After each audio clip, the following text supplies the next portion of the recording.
किसानों का उत्थान हो। मुखिया जी का भी यही एक सपना था कि हमारे समाज के बच्चा अव्वल दर्जा के पढ़ाई करे। ये नक्सली लोग जो आज आ गए हैं तो इन लोगों का मानसिकता है विद्रोह फैलाना। शुरू में जनेब देख कर मारने वाला जो नीति था जो मुगलों किया करते थे, वे लोग नक्सली लोग किया करते थे 90 से पहले। नमस्कार, जनता टॉकीज़ देख रहे हैं आप। जब आप कुछ अच्छा देखना चाहते हैं तो आप जनता टॉकीज़ को देखना पसंद करते हैं। बिहार में राजनीति हमेशा चरम पर रहती है और जब बात बिहार में राजनीति की होती है तो पार्टियां अक्सर जो सत्तासीन पार्टियां होती है या फिर विपक्ष की पार्टियां होती है वह 90 के दशक को बिहार में हमेशा भुनाना चाहती है। कई लोग इस पर आरोप लगाते हैं कि राजनीतिक महत्वाकांक्षा या फिर अपने राजनीतिक वोट बैंक के मद्देनज़र इन तमाम चीज़ों की चर्चा की जाती है। लेकिन जब भी 90 दशक की बिहार में बात होती है तो उस समय का सारा संघर्ष, चाहे वह जातीय हो या फिर नरसंहार वाली चीज़ें हो, सब कुछ निकल करके सामने आ जाता है। समय आगे बीतता जा रहा है लेकिन बिहार विधानसभा में आज भी 90 के दशक वाली चीज़ें गूंज रही थी। और जब बात 90 के दशक की हो तो बिहार में रणवीर सेना का एक बड़ा नाम रहा है। ओम जी जो हैं, ओम नारायण जी, वो पहले भी हम जिस चैनल में थे वहाँ आपको दिखे होंगे, हमारे साथ दिखे होंगे, कई इंटरव्यू में दिखे होंगे। रणवीर सेना का जब भी नाम आता है, मुखिया जी का जब भी नाम आता है तो ओम जी जो हैं वह सामने दिखते हैं कई सवालों का जवाब लेकर के। ध्वजा को लेकर के आगे बढ़ते हुए ओम नारायण जी दिखते थे। लेकिन अब पार्टी है, पार्टी में भारतीय रणवीर पार्टी बन गई है और उस पार्टी में प्रदेश सचिव के पद पर है। तो रणवीर, ये बताइए ओम जी कि जब भी बात बिहार में 90 दशक की होती है, आज फिर हो रहा था 90-10 वाला समीकरण वाला सब कुछ चल रहा था, क्या हो रहा है ये बिहार? देखिए, ये तो जो नक्सलियों का एक संगठन था तो शुरू के दौर में अगर इन लोगों को कोई कहता है कि मुगलों का ये वंशज हैं तो बात तो सही है, उसी नीति पर ही लोग चले हैं। क्योंकि इन लोगों का शुरू में जनेब देख कर मारने वाला जो नीति था जो मुगलों किया करते थे, वे लोग नक्सली लोग किया करते थे 90 से पहले, यानी 74 से 90 के दशक में ये लोग जनेब देख करके मारा करते थे। उसके बाद इन लोगों ने छोटे छोटे किसानों को टॉर्चर करना जाना, यानी ये लोग खेत जलाते थे, छोटे किसानों को मार दिया करते थे, नाकेबंदी लगा करके शौच करते हुए जाते लोगों को मार देते थे, या कोई मंजिल जार करके आता था उसको समूह रूप से लोग मार देते थे। ये लोग केवल अपने ही जनसंहारों के नाम याद दिलाते हैं सत्ता में रहते हुए, और उस समय के भी सत्ताधारी जो आज इनके साथ हैं उन लोगों के समर्थन से ही, इन लोगों का सहयोग से चलता था पार्टी, जो कि आज राजनीतिक रूप ले लिया है। इन लोगों का हमेशा न हमेशा सहयोग इसी राजनीतिक दल से मिला हुआ है। ये लोग चाइना और पाकिस्तान दोनों के सम्मिलित से चलाते हैं पार्टी। पूरे वाम दल की बात, पूरे वाम दल की हम बात करते हैं। हमेशा हमेशा ये लोग कभी भी सामंत शाह के उचित रूप से नहीं आते हैं। छोटे मोटा किसान अगर कोई छोटा भी गलती करता है तो तिल के ताड़ बना करके उस व्यक्ति को लाइटेड करके ये लोग मारने का काम किया है। लेकिन वाम दल का तो हमेशा से ये दावा रहता है, जैसे वाम दल के कई सारे विधायक हैं, विधायक दल के नेता भी हैं, सबका ये दावा रहता है कि हम लोग का एक एजेंडा ही है कि मजदूर किसान के लिए हम हमेशा खड़ा रहते हैं। मजदूर किसान के लिए कभी नहीं साथ दिए हैं। अगर साथ दिए होते तो इनसे पूछिए कि इनके पार्टी में भी रहने वाले बहुत यानी भूपति भूस्वामी लोग हैं जो कि इनके संगठन में रहते हैं।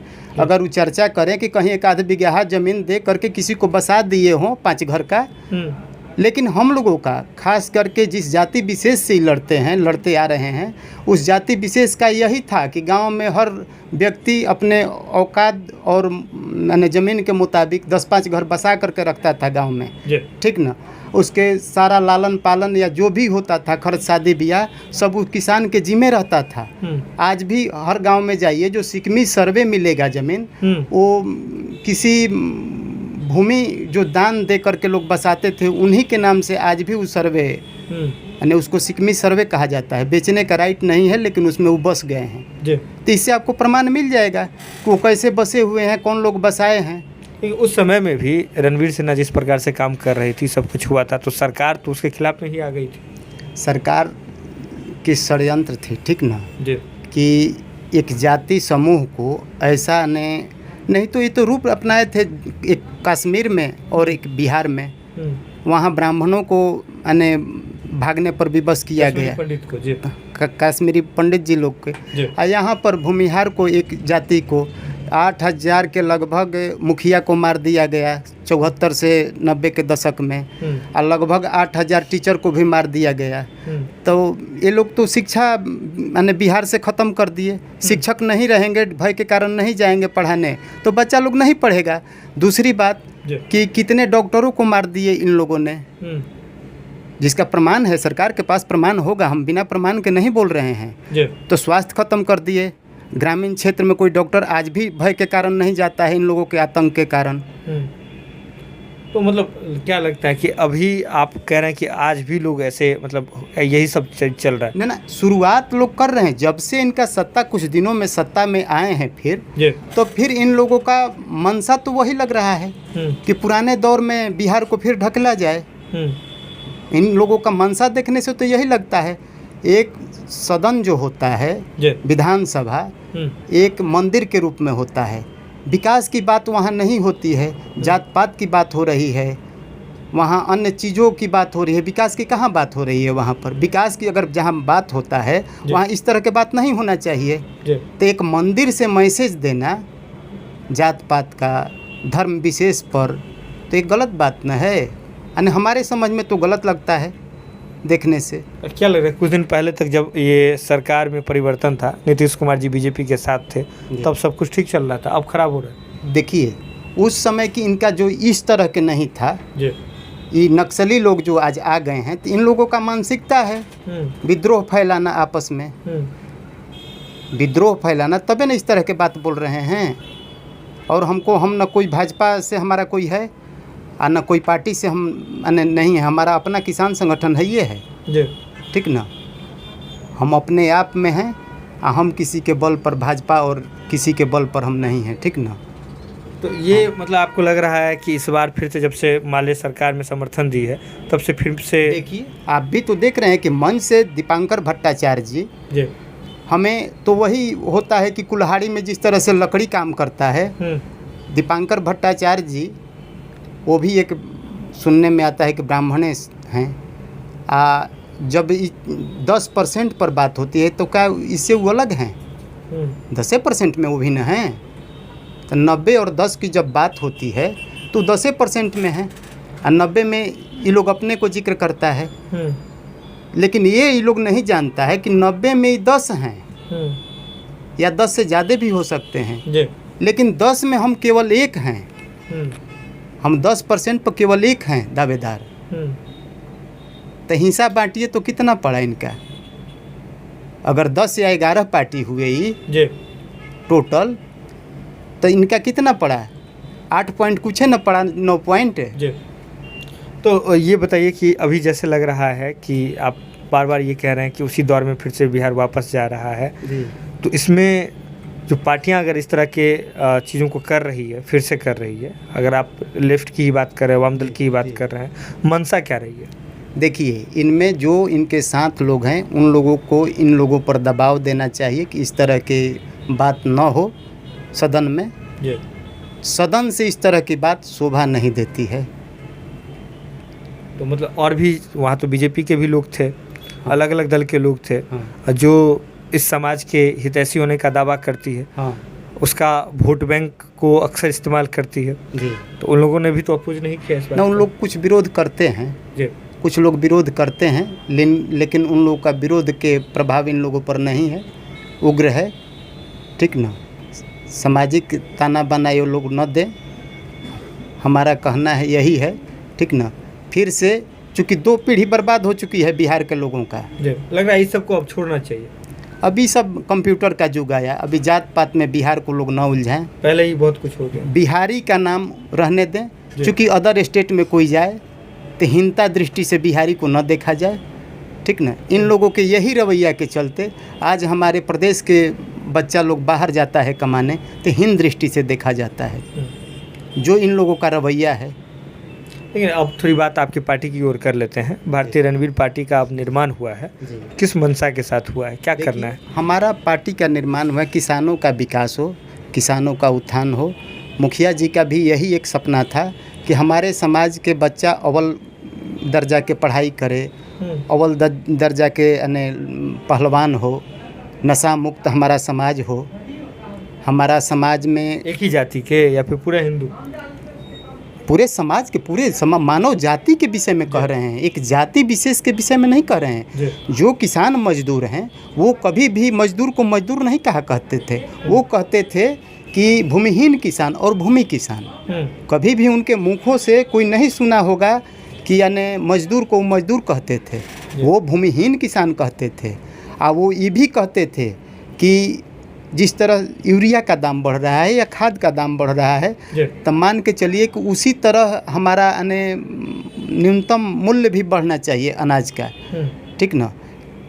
उनका सोच था कि अगर काहे हमारा 5,000 के धान बिकेगा तो हम 500 मजदूरी देने में क्या दिक्कत है, 1,000 मजदूरी देने में हमको क्या दिक्कत होगा। मजदूरा को हमारे घर में अगर उस रेट में अगर होगा आमदनी, तो उस रेट में हमको देने में क्या दिक्कत है। आज शहर के लोग जो नौकरी कर रहे हैं, 50,000 महीना मिल रहा है, तो 500 मजदूरी देने में इनको क्या दिक्कत है। ओम जी, जिस तरह से आपने अभी बात कही कि सदन में इस तरह की चीज़ें नहीं होनी चाहिए, बिहार में जब कुछ भी होता है तो उसके पूरे मुखिया बिहार के मुख्यमंत्री होते हैं, उनसे क्या अपील है?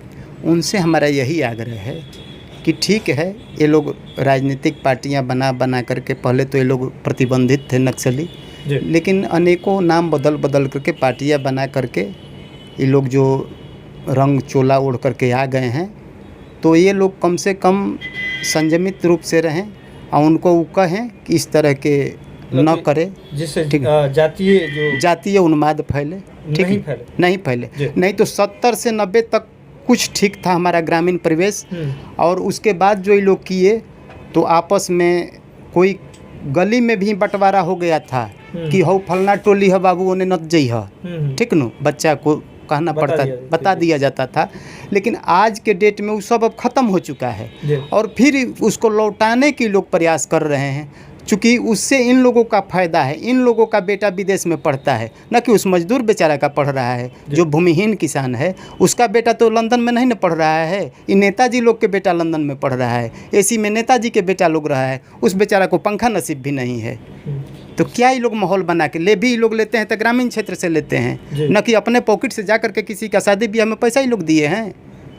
कोई नेता अगर खड़ा होकर 1% बता दे हर क्षेत्र में कि हम फलना का सारा खर्चा अपने जेब से दे दिए हैं, चाहे कोई भी नेता को, तो चैनल के माध्यम से हम आपका कहना चाहते हैं। लेकिन हमारे मुखिया जी जब जिंदा थे तो अपने खेत बधार रेहन धर करके और गहना पतोह के परिवार के गहना बेच करके किसी को अगर कोई दुर्घटना हो जाता था तो आवश्यकता अनुसार किए थे, ठीक ना। हमारे भी संकट में हर समय खड़ा रहते थे, तो जब हम हमारे जैसे आदमी पर खड़ा हुए थे तो हम कैसे न माने कि किसी को छोड़ दिए होंगे।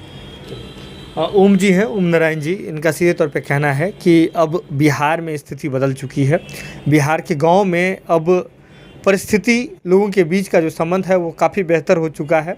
तो अब जो बिहार की चाहे सत्ता में शामिल पार्टियां हैं या फिर जो विपक्ष की पार्टियां हैं, कोई भी पार्टी है, उनको यह कोशिश करनी चाहिए कि जैसा बिहार में आपसी संबंध मजबूत हुआ है लोगों के बीच में, उसे कैसे बेहतर किया जाए उस पर ही ध्यान देना चाहिए, न कि जातीय चीज़ों में लोगों को फंसा करके, जातीय उन्माद को फैला करके फिर से अपने राजनीतिक फ़ायदे की ओर ध्यान देना चाहिए, जिससे समाज में फिर से द्वेष पैदा हो। और बिहार के मुख्यमंत्री को इस पर पूरा ध्यान देना चाहिए। जो रही अब जनता टॉकीज के साथ जो अपडेट होगा हम आपसे शीघ्र ही साझा करेंगे। बहुत बहुत धन्यवाद।